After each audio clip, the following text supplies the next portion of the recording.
What's up everyone? TLDR printed some shirts. The creator of Dragon Ball New Age designed one of them, having a giveaway. Enter using the link in the pinned comment so I know who you are. And whoever comments with the best goat pun within 24 hours of this upload wins the first. They're also available on Teespring to purchase for $13 if you so choose. But this story is created by Toyble, aka Toyotaro, one of the head honchos now at Dragon Ball Super.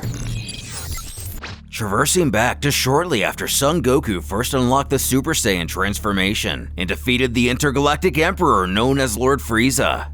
The villain managed to stave off death due to his unnatural resiliency, though if only by a thread.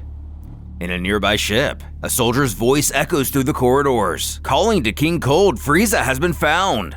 The senior Frost Demon quickly rounds the corner, astonished to hear this.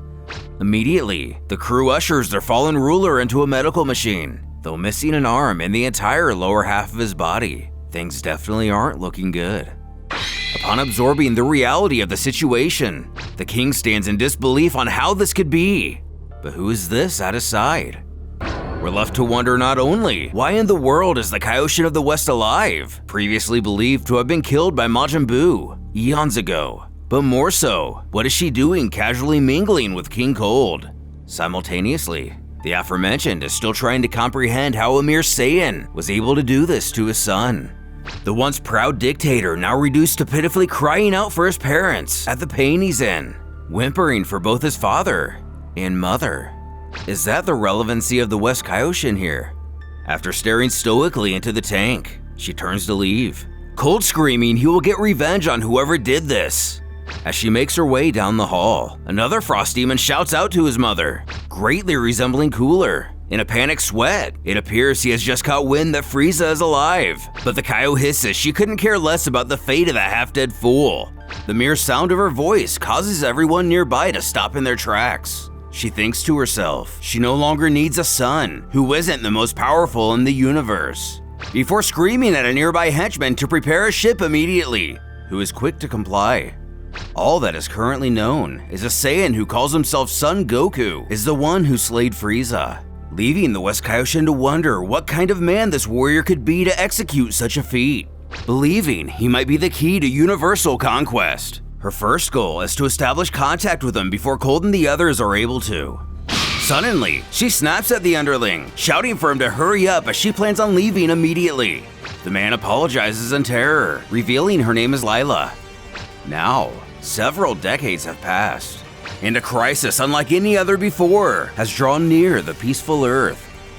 Up until now, Son Goku and the other Z-Warriors have saved the planet from the likes of Cell, Majin Buu, and countless other villains.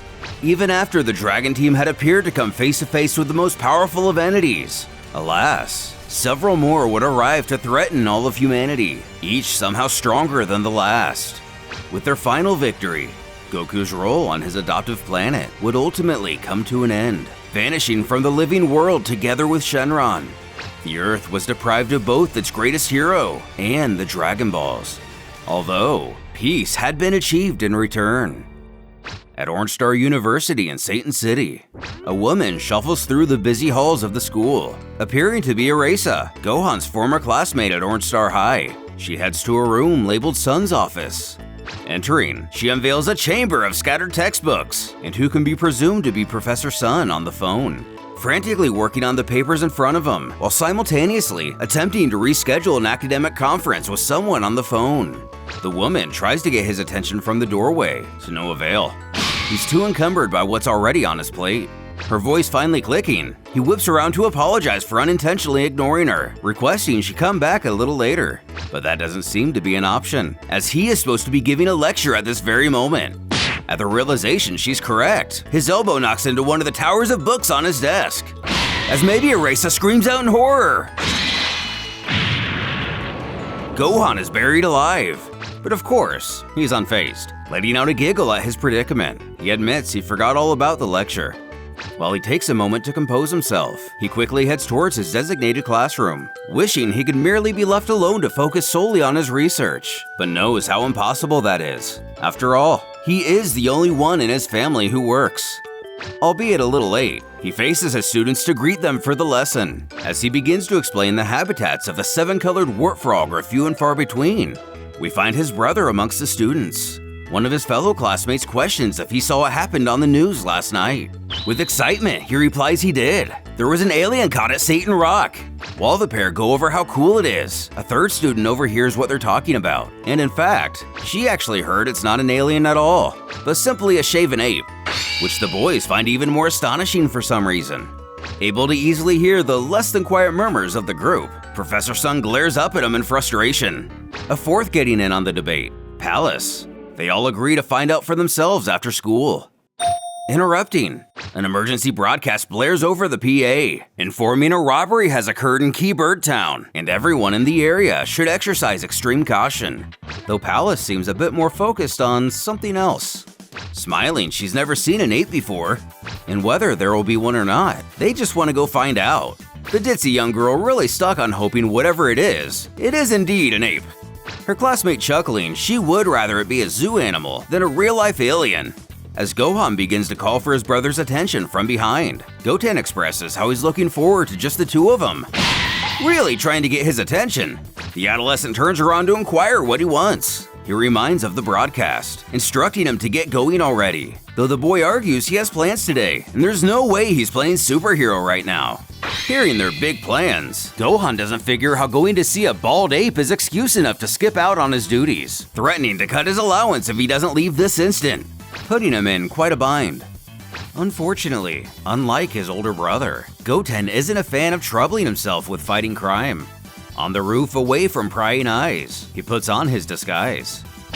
Going into character as Great Saiyaman 3, ready to squash any villains who dare threaten the peace. Unbeknownst to him, his friends see everything that just happened. Although, it appears they're already relatively aware of his alter ego, Palace clearly falling for the young Sentai warrior. It doesn't take long before he finds the reason for his summons. Of course, the old, very old, Pilaf gang has taken a child hostage, resulting in a standoff with the local police. As onlookers can only gawk at the events that play out before them, Pilaf himself can't help but wonder why on earth they're even doing this. Mai reminds they had no other choice, having spent their lives constructing high-tech machines. Now they don't even have enough money for basic living expenses. Shu sighs this really must be what rock bottom feels like. On the scene, Goten shouts for the villains to prepare themselves, as Great Saiyaman 3 is, "It's Papaya Man!" Stealing the spotlight, Oob appears to have amassed quite the loyal fanbase and doing his own superhero routine. With a giant smile on his face, he recommends everyone stand aside. Goten just aghast to see Oob has become Mr. Popular all of a sudden. Then again, after only losing to Mr. Satan at the World Tournament due to a single perfect punch thrown by the champ, it shouldn't be too much of a surprise to see he's gotten a little bit of recognition.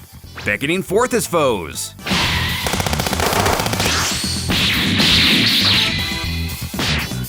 He expends little effort in subduing the bad guys. His admirers cheer his name in celebration, leaving the mighty Great Saiyaman 3 to wonder just where exactly he stands in all of this, as a piece of exposition slaps him in the face. It turns out Papaya Man ranks even above Mr. Satan himself now in the superhero rankings. The first two Great Saiyamans placing 3rd and 4th, the other being Videl, of course. Skimming down the list, we actually find a few familiar names, as some non-Dragon Ball characters appear to have made their way to Dragon World, as well as several former Budokai contestants. While much here leaves a bit to be explained, going all the way to the bottom of the list, we find Goten's moniker, ranking only above Superman, formerly of Penguin Village, who is unranked altogether. Entirely baffled at being ranked the 100th best, or not so best, hero of the city. On the inside, he knew he wasn't going to like what he saw. But at any rate, since the bad guys are dealt with, he can just go home. As he takes his time floating through the sky, 2 craters have formed nearby. A man looks out at the closest city, lost in thought that this is where his father is from. Lila smirks. The time has arrived for their parent-child ambitions to come full circle, revealing Zycor, the self-proclaimed heir to his father, Son Goku, the most powerful warrior in the universe. When something catches his attention, as Goten makes his way home, he still sulks on what happened with Oob, only wishing he would have at least used a little common courtesy to let him be the hero, having shown up first and all. Pleased how one of them has found their way to them. Somehow, they already know who Goten is. Lost in the moment, the boy wonders if school has even let out yet. Jumping out in front of him, Goten scrambles to ask who this guy is, who calmly questions if he is indeed Son Goten, quickly putting his helmet on to claim surely not, but the great Saiyan… Die!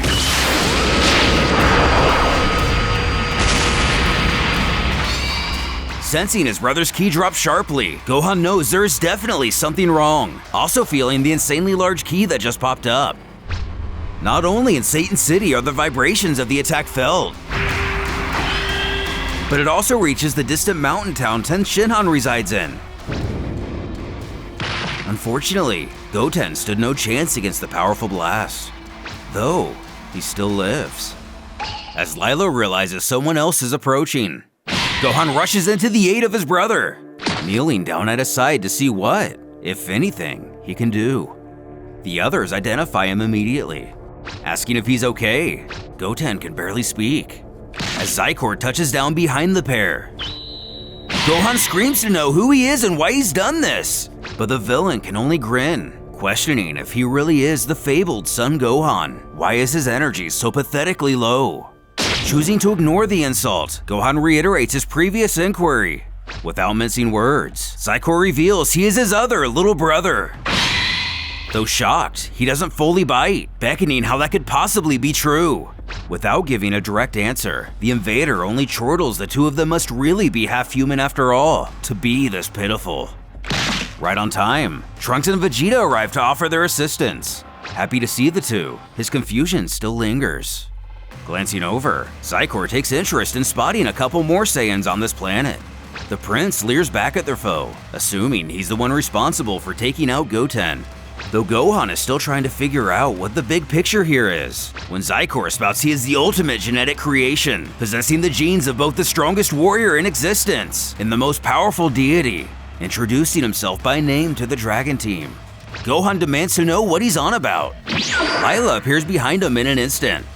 Caught off guard, the gang jumps back to establish a little distance. Still bewildered by the situation, our half-Saiyan asks whose side is she on.